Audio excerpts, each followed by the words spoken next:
Hello guys, today I'm gonna bring a story that happened in Saudi Arabia, a murder case that made so much fuss in public to the point that the king himself was interfered with it. Back then it was King Faisal, the king of Saudi Arabia in the 60s.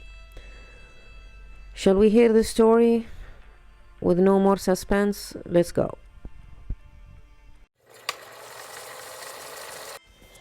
Hello everybody, good morning. Hope everything is well with you. Now we are having a new story. It made so much fuss in the media and in the community in Saudi Arabia to the point that it reached the king himself of Saudi Arabia back in the days. In the 60s, the story actually happened on the western side of Saudi Arabia in a city called At-Taif and outside it a little bit. So, and I think the story was held in 1967. Not I think, it's for sure. It's 1967, 1968, around that time. And back in the days, Saudi Arabia was a different country. There was no cars. It was really just Bedouins, and the civilization probably hasn't started that much yet, let alone there is a forensic lab or any sort of even forensic evidence that's being collected. But you should know that in that culture there is something called تقفية أثر. There is no translation for it in English, but the closest way to describe it is like how Arabs became brilliant in using the stars as a map, and that's how they were able to travel in the ships all around the world, so far to the point that they reached Indonesia back in the days. It's the same in the desert, or when somebody is lost or they are looking for something. They have a special science where they can follow the trace of anything and they can find it. Not everybody is able to do it, but only the expert in that field. So when there is a murder case or when there is some crime case, it doesn't have to be murder, like a theft or anything bad happens, they can find the people using that type of science. إقفاء الأثر. It's called إقفاء الأثر, which is probably the closest translation of it is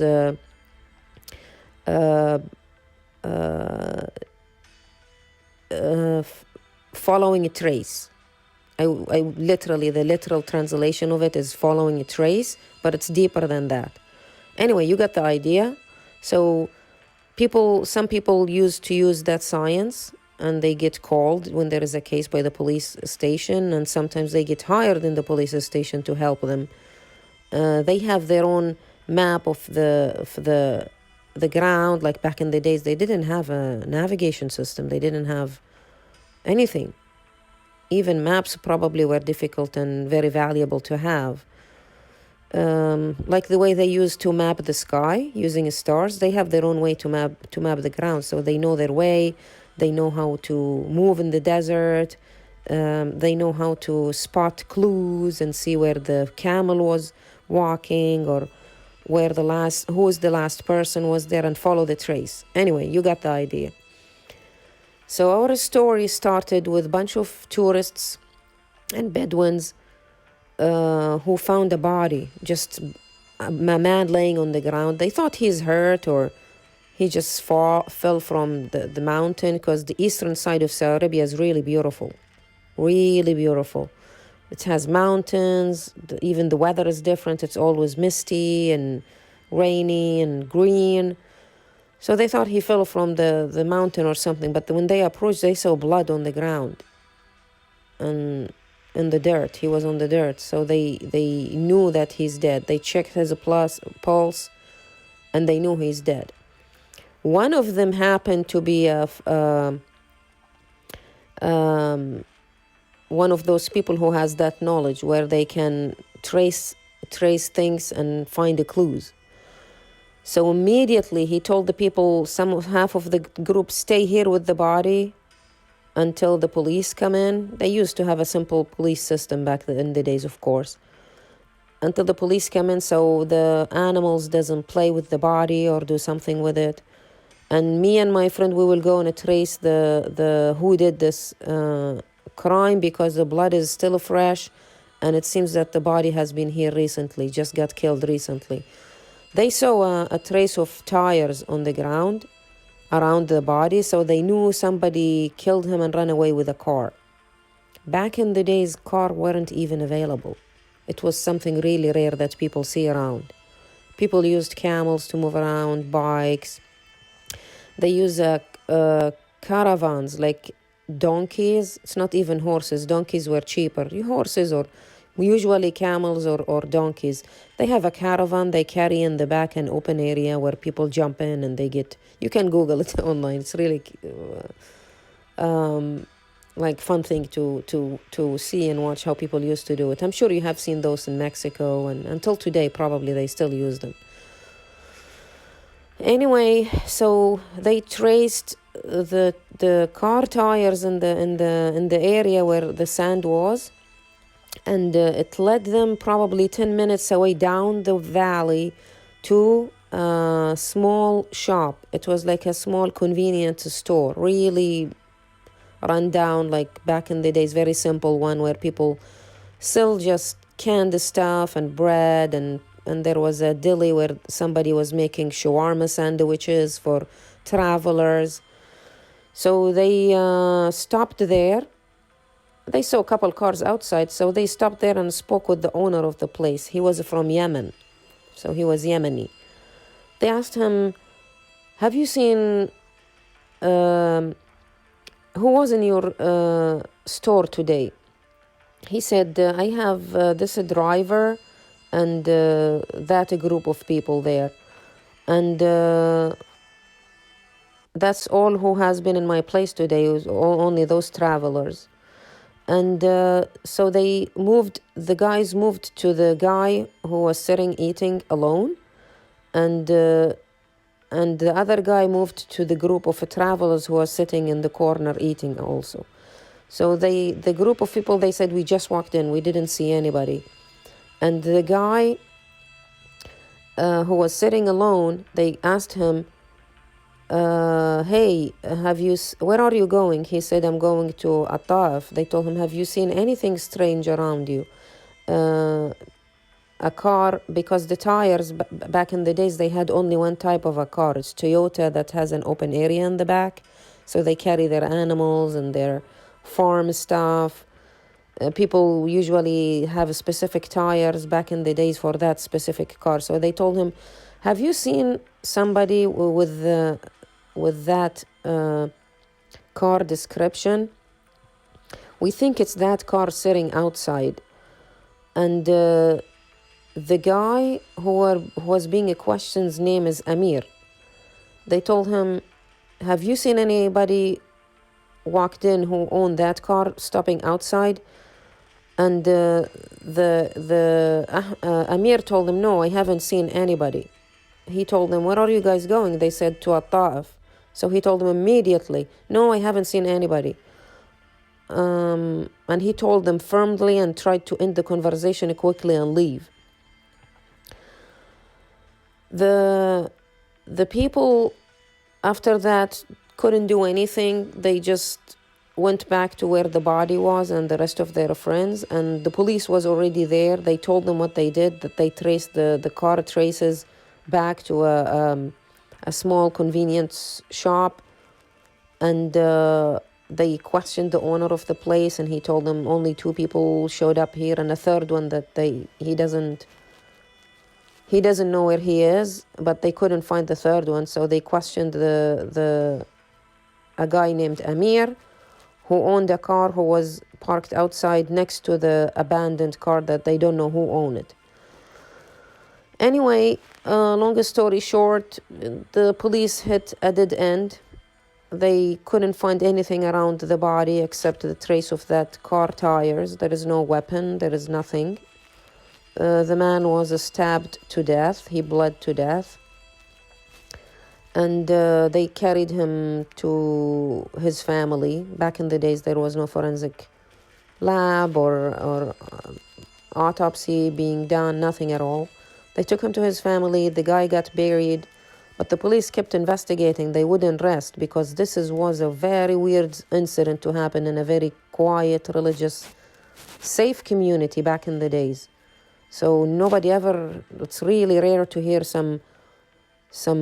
any murder cases, if any, let alone a body being left like that in the desert. And so the police went to figure out how to collect more information since the trace of the car took them to the convenience store. So they went again and questioned the owner of the store and asked him for more information. So the owner of the store told them, I don't see anything suspicious happen. Nobody walked in with blood on his clothes or anything. That day I remember the incident because it was very weird that someone walked in and asked me about somebody or a murder case, so I will never forget that day. There was a guy named Amir, and he's a regular customer in my store, so I can give you his information, like his home address, and you can go and get him, or you can stop by around noon every day. He come in because he's like a taxi. People rent him and pay him money to just take them places around, like Jeddah. If you Google these areas, I don't know if you know these cities, these very famous cities in Saudi Arabia, Jeddah, the holy place in Mecca and Medina, they are all close to each other, but they are a couple hours away. Jeddah is like 2 hours away from At-Ta'if, where the incident happened. Medina is close to Jeddah, or Mecca is close to Jeddah. It's like an hour away, 70 kilometers. And then Medina is like 3 hours and a half away from Mecca. It's a little bit ways, but it's doable in a car. And instead of taking camels, so people used to pay money since this new technology came to the country. Anyway, so he's known in the area of being the taxi of people who don't have a car. Having a car back in the days was like a luxurious, very big thing because they were so expensive and rare, not like now. Anyway, so the police went to the driver's house, of course, because he's a taxi, he's never there. So they assigned a police officer to wait for him by this convenience store.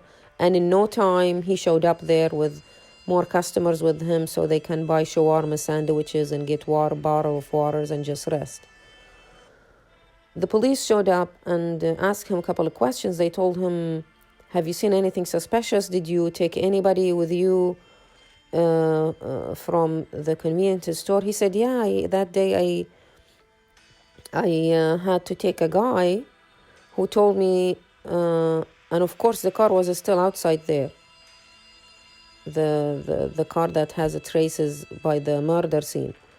It's still stopped outside the convenience store. Nobody came to claim it. The police took it, kept it with them.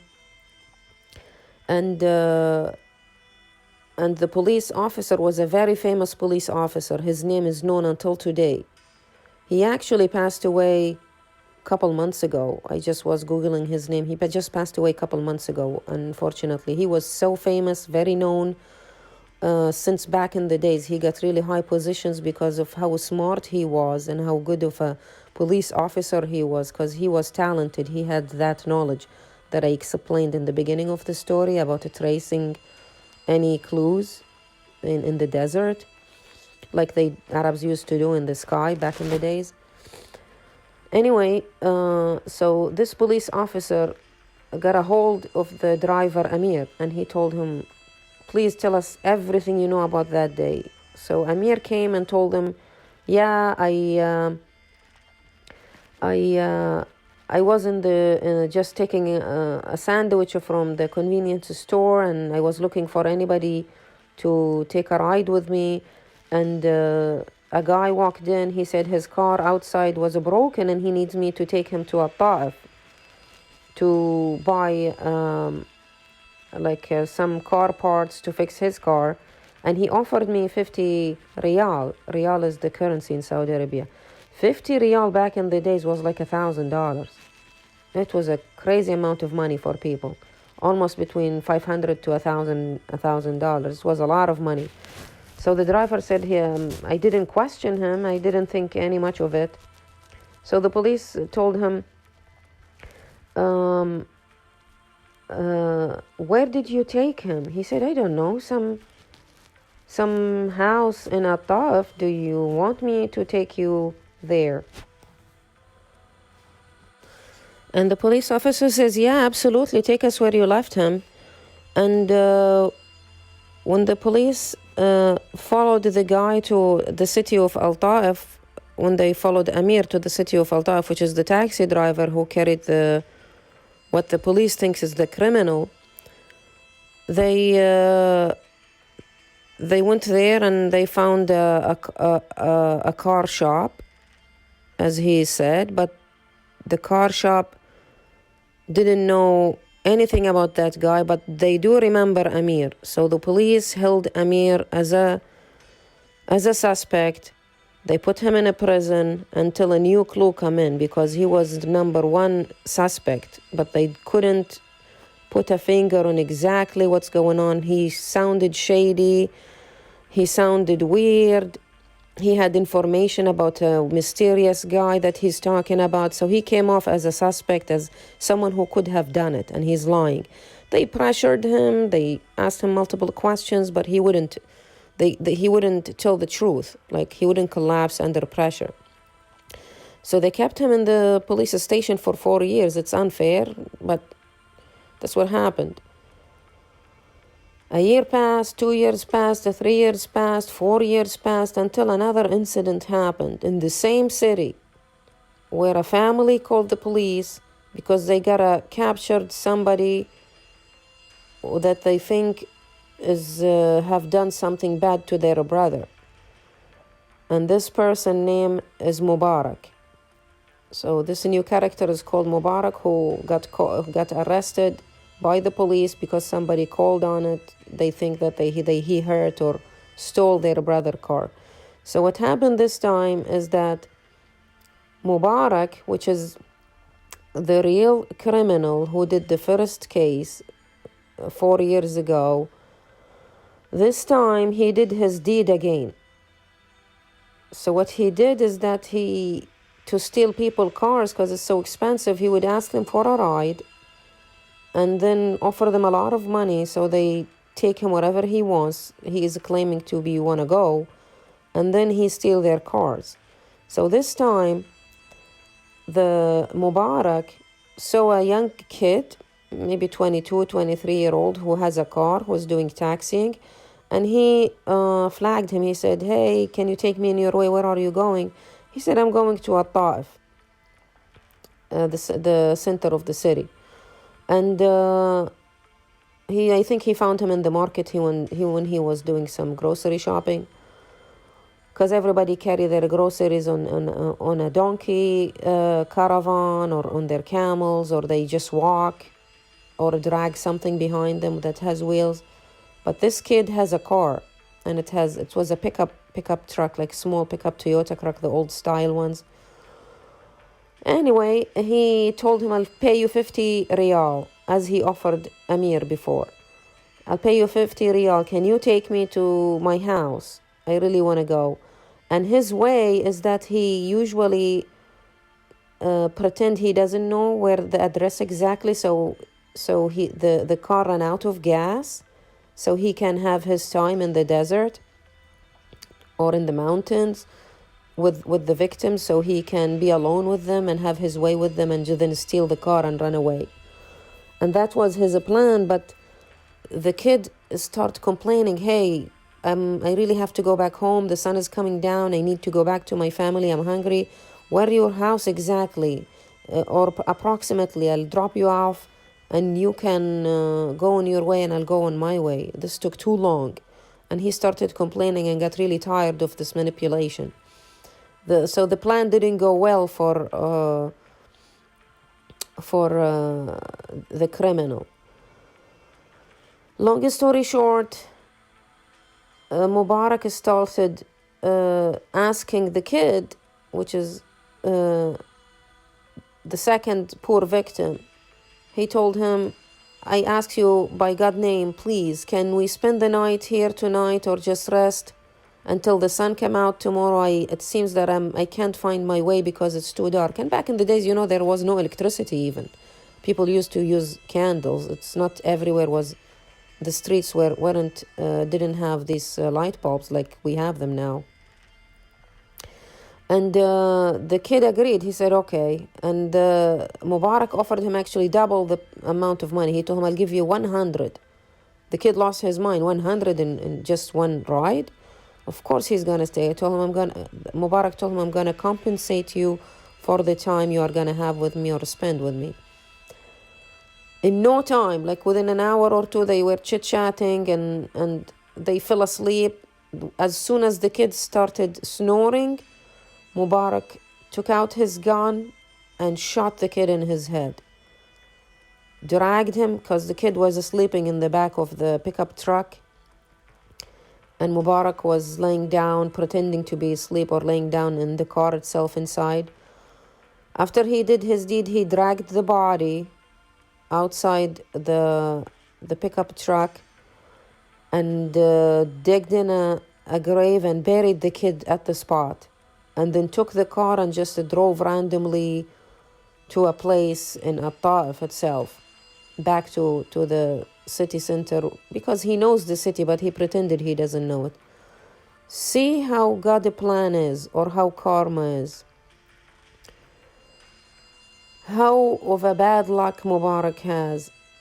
Among all the spots in the entire city, he parked outside the kid family house, believe it or not. And the kids were playing outside. I think he got off the car. He tried to grab some water or food from the convenience store in that neighborhood. And the kids saw the car. They said, and of course the kids spent the night outside and he was late. He never came back home.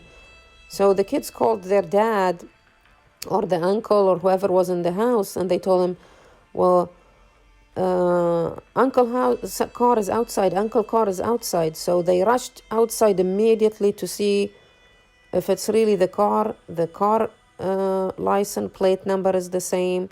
The car description look exactly the same car like their brother had. I think his older brother came out. And they were walking around the car. How come there is nobody in the car? Where is my brother? And then Mubarak came out of the convenience store walking toward the car, and they catch him by his clothes. Hey, is this your car? And Mubarak, of course, it's not his car, and he is lying. He told him, yeah, it's my car. And the brother told him, where is my brother? He said, I don't know your brother. What are you talking about? Then they knew he did something wrong. They told him, this car belongs to my brother, and we didn't see him last night. Where my brother is, this is not your car.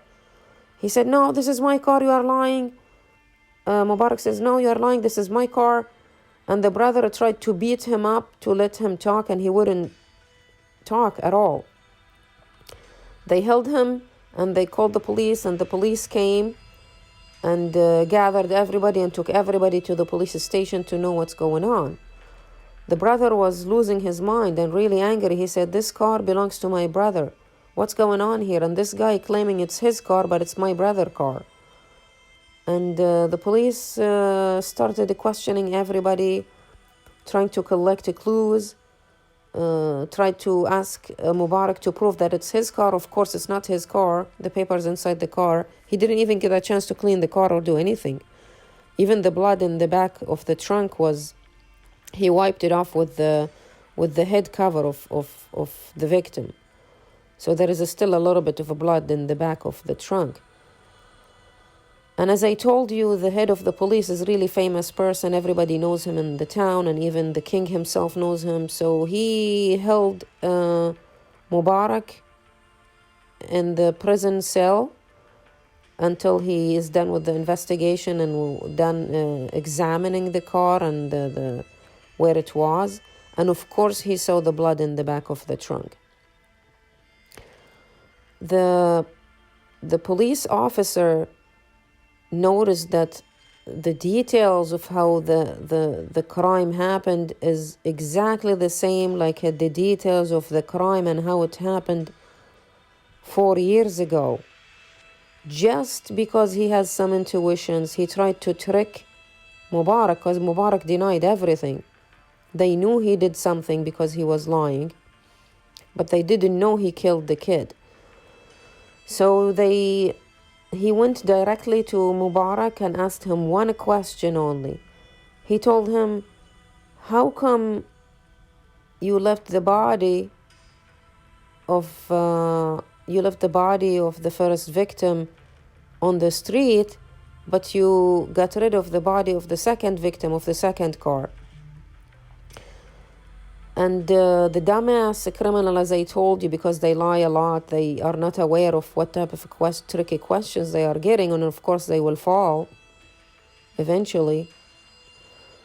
He answered the question. He said, well, it's not, that was my first time and this is my second time, and now I know I have to hide the body and get rid of any clue or any evidence about Mao.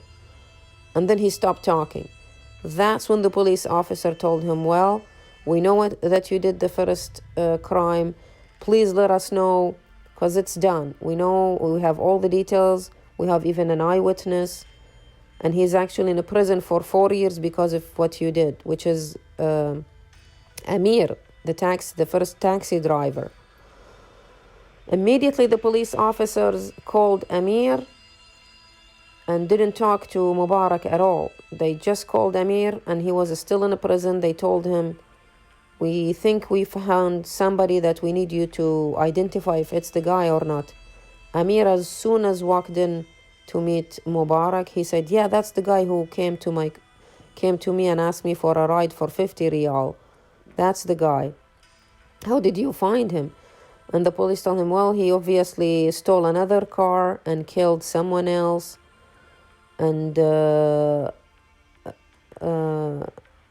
God brought him to us, and he fell in our hands, just like that. And then the police officers started questioning Amir and questioning Mubarak at the same time. Amir said, can I leave now? The police officers told him, we want to know just an answer for one question. Why did you lie to the group that came asking about the owner of the car that was parked outside? Why did you lie? He said, well, I didn't mean to lie and I didn't think of it like that, but I am a taxi driver and they said they are from Ta'if looking for somebody, so I thought once I tell them about the guy that gave me 50 riyal to take him to Ta'if, that he will change his mind, take his money and go with them to get a free ride. I want to get the money. I don't want him to go for free with them, because he didn't know what they want with the guy. Anyway, so that lie cost the police officers 4 years of drama and especially that the community was freaked out. People stopped going out. People started picking up people in taxi. The matter reached the King Faisal at that time. King Faisal personally met with the head of the police, and that's why he's famous. The head of the police to get information and calm down the community. So it was a massive story that kept the whole community busy.